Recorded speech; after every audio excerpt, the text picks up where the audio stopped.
If you vote, is it going to get counted? Is it going to matter?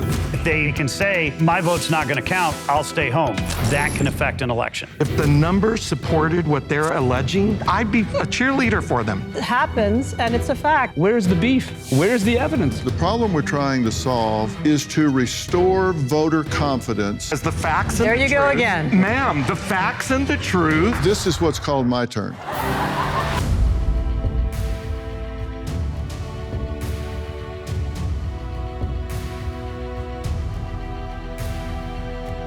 Well, tonight we're tackling an issue that's at the heart of our democracy, election integrity. Now, ask yourself this question: is your vote safe? If you make a vote, is it going to get counted? Is it going to matter? Now, the topic continues to spark heated debate across the country. And psychologically, this is important because if you think it's not, it's awful easy to say, what's the point? Well, we've heard everything from claims of fraud to calls for reform, and with every election cycle, the conversation gets louder. But how much of that is fact versus fear? We're digging into the real concerns, the myths, and what all of this means for you and for our nation. Whether you're on the right, the left, or somewhere in between, the integrity of our elections affects all of us. This is a conversation America needs to have right here, right now. Michael Whatley is the chairman of the Republican National Committee and says the push for more protocols to protect your vote is warranted.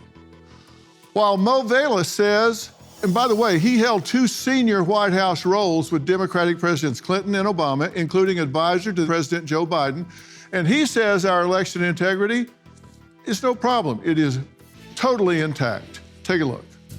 I began my exposure to electoral systems and processes as a poll worker at the age of 19, and I have watched it improve over time because of the greater access to the sacred right to vote. Election integrity is one of the highest priorities of the RNC. What we want to make sure is that the people who are properly registered can vote and that those who are not supposed to vote can't. You know, in this last election cycle, it really came down to a grand total of 44,000 votes over 3 different states that determined who was going to be the president of the United States. The very low number of voter irregularity instances has never been proven to have changed the outcome of the last 2 presidential elections. Less than 0.0001% of all the votes cast in the last 8 years have had any remote issue of voter irregularity. There is a wide swath of voters who believe that if there is cheating, their vote's not going to count. I think too many people are conflating voter confusion and voter fraud. We have voter confusion. Felons not knowing in what states they can and cannot vote. Moving, not having maybe registered at the new address, but you still live in the same county. Our entire priority when it comes to election integrity is making it easy to vote and hard to cheat. I fear that we are so deeply divided as a nation that regardless of the outcome, the risk is social unrest. Let me start out talking about me for a minute. My name's up all over the walls here.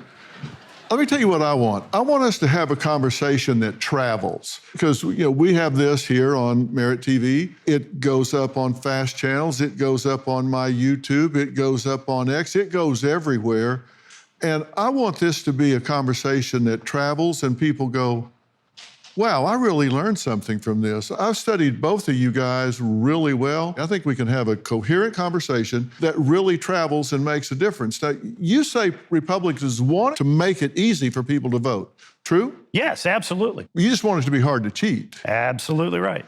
And those 2 things are not mutually exclusive. I don't think they are. And I don't think that the vast majority of the American people think that they are. When we talk about basic protections on elections, such as only American citizens can vote in federal elections, that's the law. We need the states to be able to enforce that.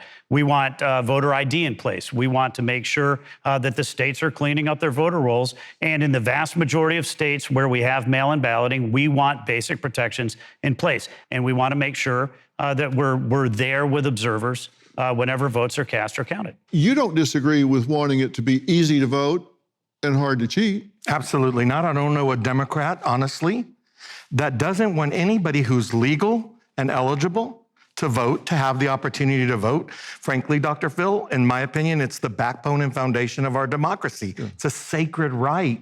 I think Mr. Whatley and I can agree on that, that the right to vote, we should make it easy.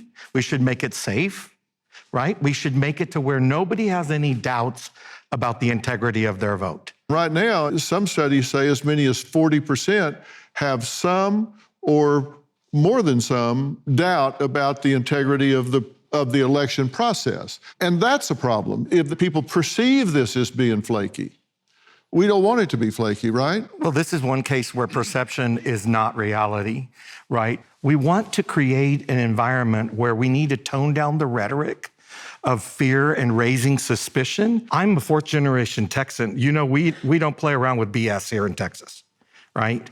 And one of the things I'm here to just share with everybody is if there was an issue, if the numbers supported what they're alleging, I'd be a cheerleader for them. The numbers just are not there.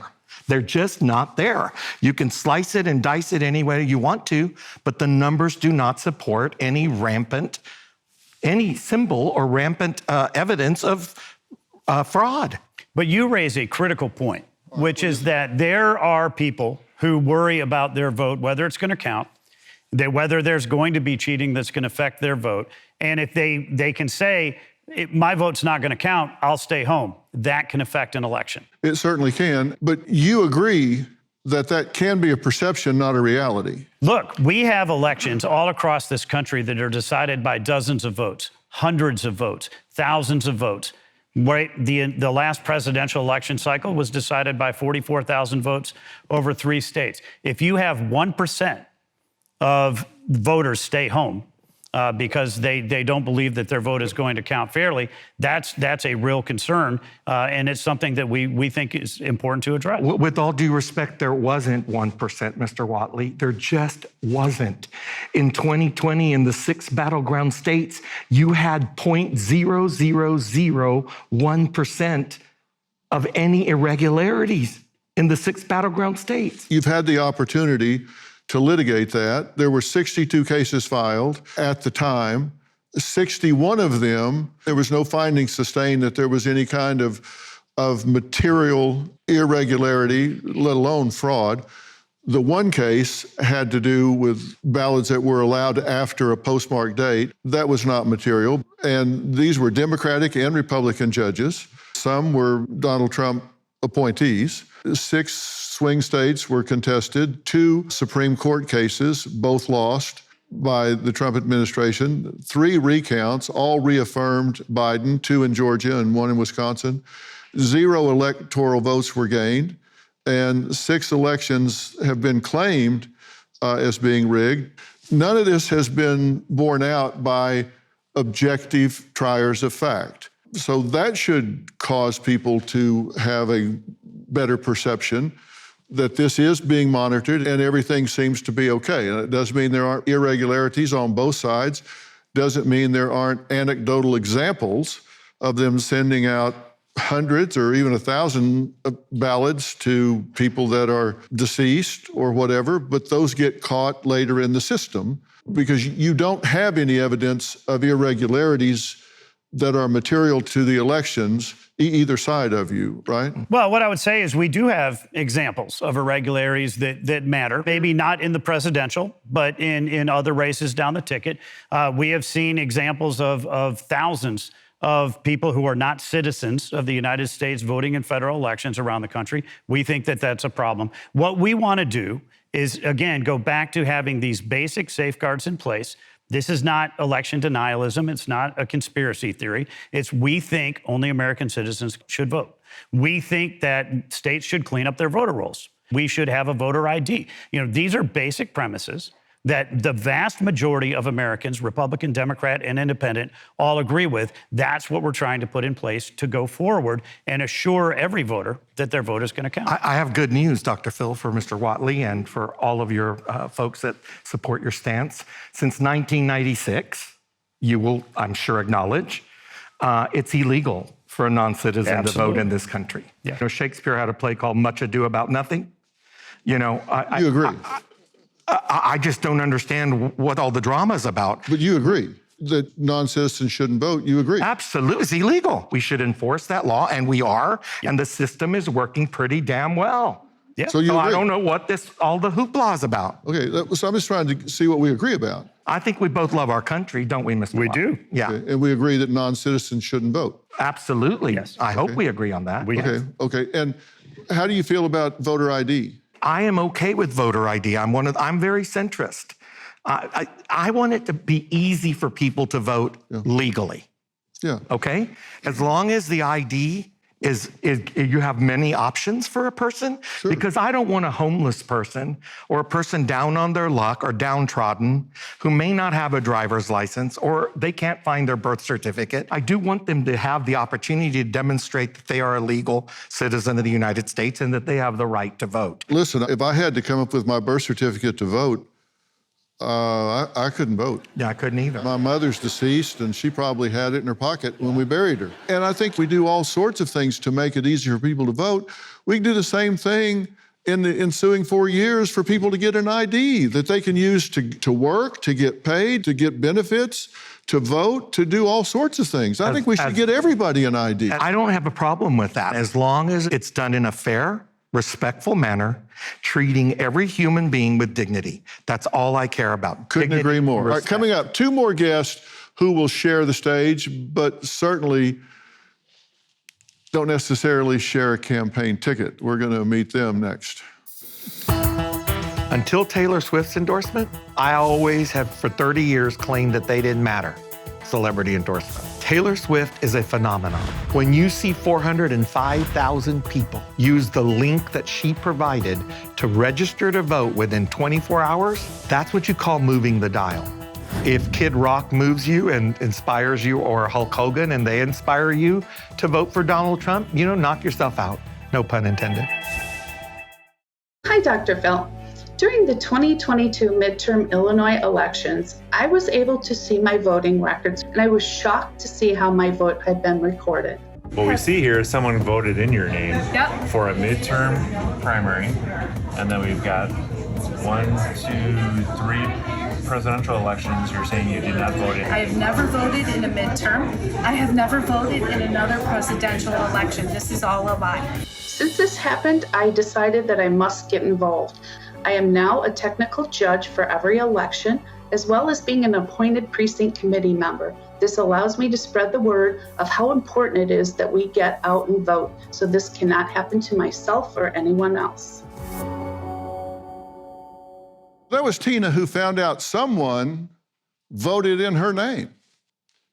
Does that make you feel like maybe you need to check your voting history and see if you haven't voted, if somebody's been voting with your name? Raise your hand if that makes you think, hey, wait a minute.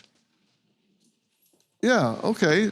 Now, my next guest, Harmeet Dillon, is an attorney and member of California's Republican National Committee. She says some methods of getting voters signed up are questionable.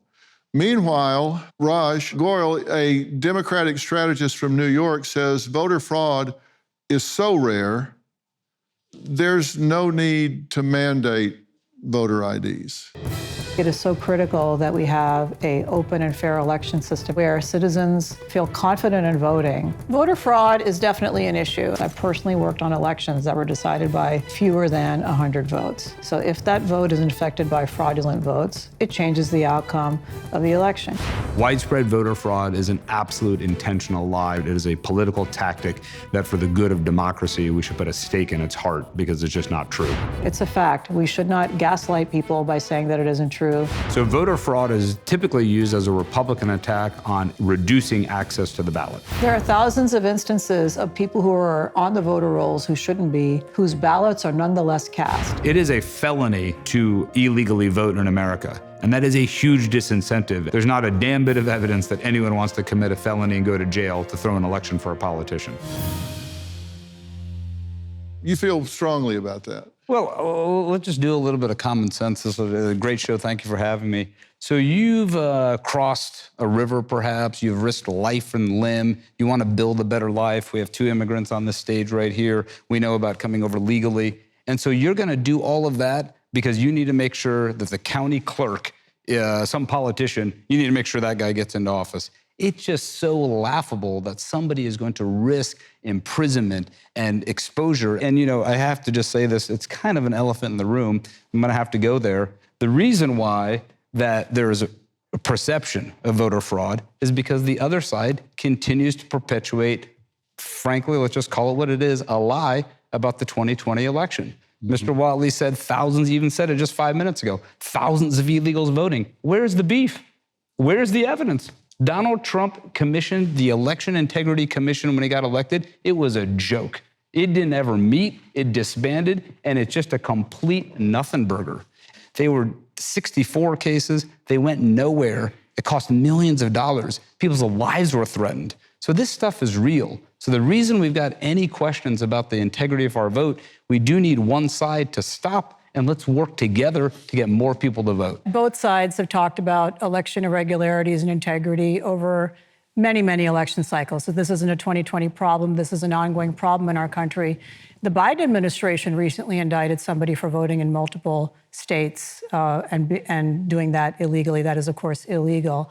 And so over the years, we do have many examples of this. One of the problems we've seen, I saw a study about this in Pennsylvania. There was a study of people who are not citizens voting. And there were hundreds of them. And by doing so, as Raj pointed out, they've actually jeopardized their citizenship. But the problem is we have a couple of federal statutes that encourage automatic voter registration. We've seen refugees coming from other countries being handed voter registration materials. They're not entitled to vote. They're not entitled to register to vote. They're going to get mailed a ballot if they register to vote. Then they're going to vote. And then they're going to be put in an awkward position. And the votes of the citizens in that jurisdiction will have been watered down. You can't go back and unvote those ballots. Our goal is to make sure that only citizens are voting, that it is free to get those IDs and make sure it's easy for people to vote. And more importantly, I think, that every citizen has confidence and accepts the outcome of the election. And that is a real problem.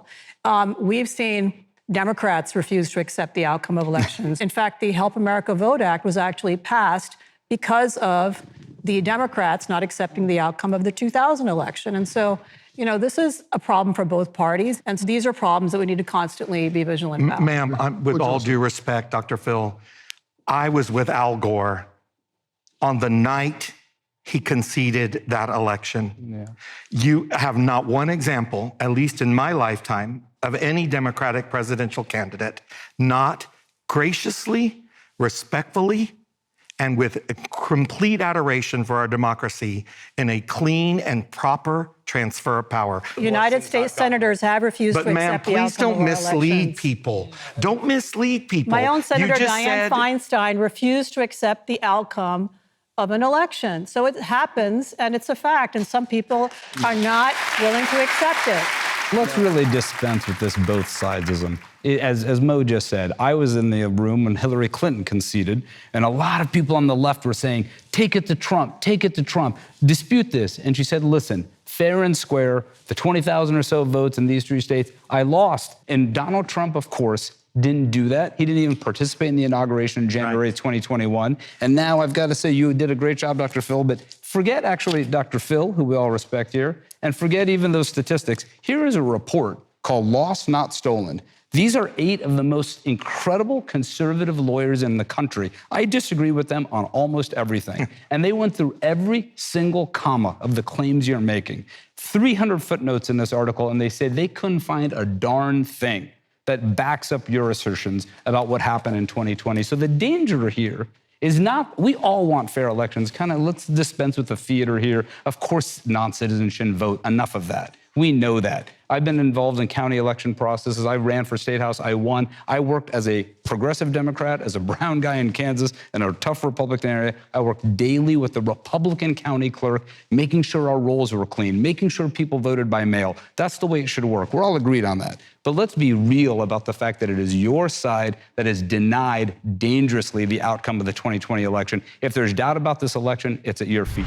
Do you think the 2020 election was stolen? I think we're at a point when there's no point in discussing anything because A, no one listens, B, everything's used against you. Whatever you say, it's used to get clickbait. In 2020, if you look at what happened on social media with the censorship of the Hunter Biden story, that was not okay. As was explained to me, we have a division, I believe, of our own State Department who are in charge of going to other elections around the world to making sure they are democratically held elections. And we have rules that we look at to classify if their election was fair or not fair. A lot of those have to do with media censorship, fairness across the board, election access, so many different things. Most people would agree 2020 was not completely fair. And that's what matters. And I think people should look at it that way. Not about Trump or anything else, but look at it in that way. If you say many states operate on the honor system, where people just check a box and there's no... I'm subject to perjury. I'm sorry, no state does that. No All state has the honor states system. operate under the honor system under federal law. That's why we need the SAVE Act passed to require certain forms of ID, multiple choice, like you said. But right now, Democrats actually go to court. We have multiple cases going on right now regarding Arizona's attempts to require voter ID for federal election registration. And in fact, Democrats don't want there to be any requirement How about this? whatsoever. I'll make That's a deal fact. right now. There are Democrats. I agree with you, Harmeet. I used to be a civil rights lawyer on this work, and they say, listen, we don't want any form of voter ID. I think you've eloquently heard from all sides. You said it very nicely. Maybe it is in a form of civic pride. I would say it's a constitutional right to vote, so we got to be a little careful there. But here's a grand bargain if I could. Let's stop the voter suppression tactics. In Georgia, a law has just passed where you can be election vigilante, where I can go challenge these folks. These lovely people in the audience, I don't like the way they look. I'm not sure they're real voters. I'm going to put them on a list. Make sure you prove that you're a voter. That's not America. That's terrible, and it's a voter suppression tactic. I'll propose a deal right now. Let's have Democrats and Republicans get together and say, stop the suppression. We should win by addition, not subtraction. Whoever gets more votes. If Republicans win, great. If Democrats win, great. And let's stop. Well, when you talk about voter that. suppression in Georgia, right? We had more people in Georgia register to vote than ever. We had more people vote in Georgia than ever with that law on the books. This is not about voter suppression. We want to make sure it's easy to vote and hard to cheat in every state agrees with across the that. country. This is a nothing burger. You want to bring up Arizona, why don't we tell the truth again? The only thing I've heard about voter fraud and voter interference is from your side. Mr. Meadows and those fake electors, remember them? That's from your side. So clean up your own family. In the crucible of America is that we have a peaceful transfer of power. So forget even January 6th. Let's just focus on the fact that a president of the United States tried to get fake electors. Donald Trump got fired by the American people, by 81 million people, and just accept it. He says it's a constitutional right to vote, so we have to be kind of careful there. It's a constitutional right for who to vote? For citizens. Right. Yeah, but nobody disagrees on that. But the whole point is, who is a citizen? They just want to identify somebody that is a citizen versus not. I mean, listen. We agree. There's a lot of technology out there. You don't hear very many stories of people going to an ATM and getting an extra $1,000. That's right. Great point. We know who is getting the money. We know how much money they're getting. And you're broadening this beyond just who's voting at a given time and a given place, and knowing that it's the right person that's voting. And you're talking about rhetoric that they're driving. There's a lot of rhetoric coming from your side of the ticket that's creating a lot of problems right now around this election. Such as, Dr. Phil? Well, referring to Donald Trump as Hitler and those sort of things are not good for the election. I agree. And if we're talking about manipulating the election, you're talking about it's your side that's doing this, it's your side that's doing this.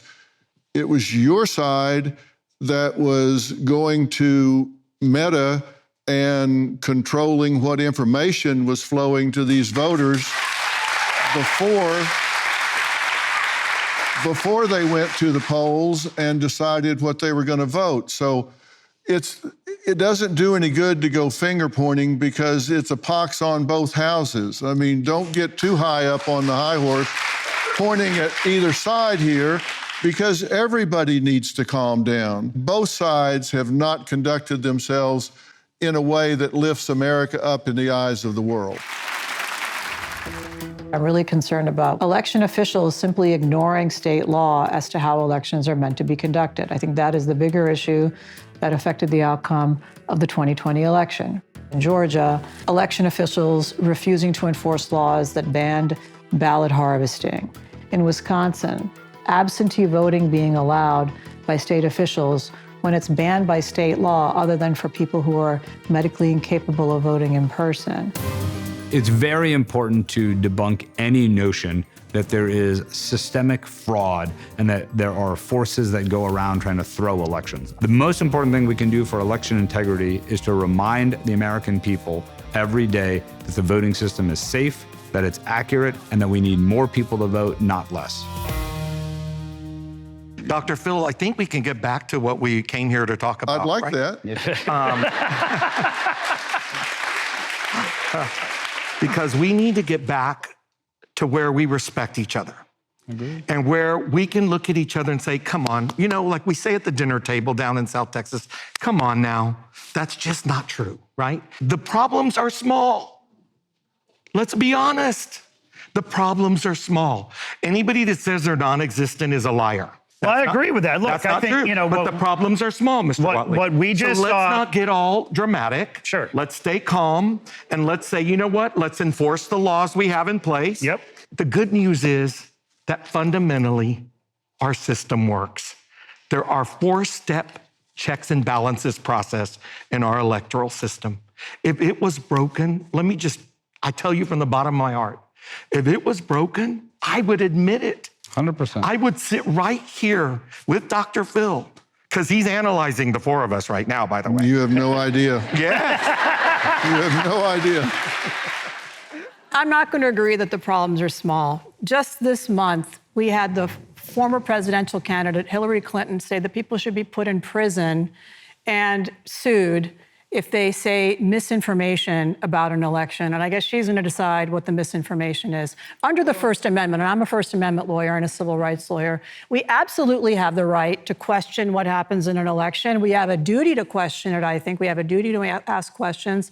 And nobody should be put in jail in America for their speech Let's focus on Ken Block, who was appointed by Donald Trump as a voting expert, brought in to do an evaluation, analysis, and assessment of the 2020 election. Did you read the outcome of his report? I wasn't involved. Did you read the outcome of his report? Why don't you tell us what it said?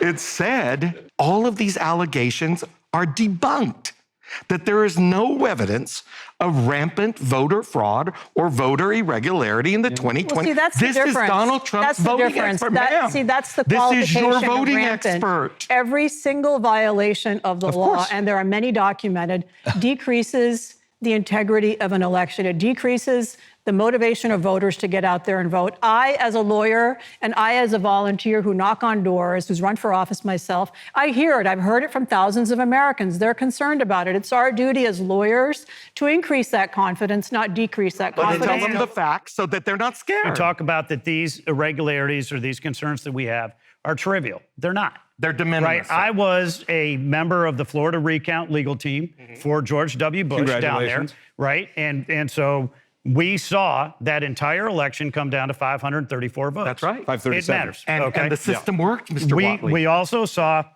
in North Carolina, when I was the state party chair back in 2020, that the Chief Justice race there was decided after 2 recounts and 82 different challenges by the Democrat the system candidate. worked, in other words. Why are we trying to fix something that's not broken, We're not. you guys? What we want to do is make searching sure for a war. in every single election that we have basic premises in place. They're there. That's great. So they're there. The laws are in place. Yep. They need to be enforced properly. Yep. All of us agree on that. But yet they're not. See, I'll give you another example. Every time we try to purge the voter rolls in a state as provided by state and federal law, Democrats go to court and say, no, you can't do that. We should clean up the voter rolls. That's a good thing. When you're having vote by mail, which is now the system in most states after COVID. No, Oregon's been doing vote by mail for ma'am, decades. that's not accurate. That's not true. I live in California with 40 million people, and in it's Oregon, you absolutely could new. vote mail-in ballot in the Automatic 2020 election. vote by mail is a new COVID phenomenon. And you know what? It's fantastic because it allows people to vote. Because we have that, it's so much more important that we don't have 1 million extra people on the rolls in Los Angeles. We agree. Nobody wants a million extra We need people. to clean the voter rolls. There's a big difference between trying to win an argument and trying to solve a problem. The problem we're trying to solve is to restore voter confidence That's right. in our election process. I agree with that. So let's tell them the truth. Because the facts and There the you truth... go again. Ma'am, the facts and the truth are... This is what's called my turn. Okay, Dr. Phil. I've been sitting here real quietly listening to you guys argue, and I want to try to solve the problem. I started out by saying that no one has proven that there has been a material irregularity in an election. There hasn't been proof by objective triers of fact that there has been an irregularity or a fraud or a mistake that determined the outcome of an election such that it needed to be reversed.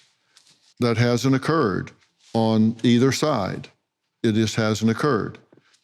That doesn't mean that we shouldn't be vigilant and diligent and that we shouldn't put in place safeguards, guardrails to make sure that it's easy. Voting is a right, and that we should do everything we can to pave the road for people to vote, whether they're disabled or elderly or low socioeconomic or whatever. We should make it easy for people to vote, and we should have safeguards in that people don't even vote accidentally if they're not entitled to vote. We should make sure that we know who's voting. I think we should always, as technology grows, it should be easier and easier for us to safeguard that. And both sides should want that unless they think they have some extra advantage through ambiguity and confusion. If they think clarity and accuracy is the best solution, then they should both want that. And I think both sides should want that. The problem that I think needs to be solved is that 40% of our population that have some degree of doubt in the integrity of our election process. And you can say it's their fault. It doesn't matter. They do. And those of us that have platforms to speak from, those of us who have leadership positions on both sides of the ticket should be good stewards of those positions and do everything we can to restore people's confidence in the integrity of that process. And if that means having voter IDs, if it means having lots of monitors and proctors for elections, whatever it is, so people say, hey, they're paying attention down there, so I'm confident that when I make a vote, it's going to be counted. I mean, everybody in this audience should come away from this conversation saying, hey, these are responsible people who aren't just going to bicker back and forth, and they're in leadership positions, and I feel good about them being stewards of our election process. They have different views, but they all want the right person to win the election, and that's whoever gets the most votes. It's just that simple. Whatever happened in 2020 happened in 2020. There's a reason the rearview mirror is this big and the windshield is this big. That was then.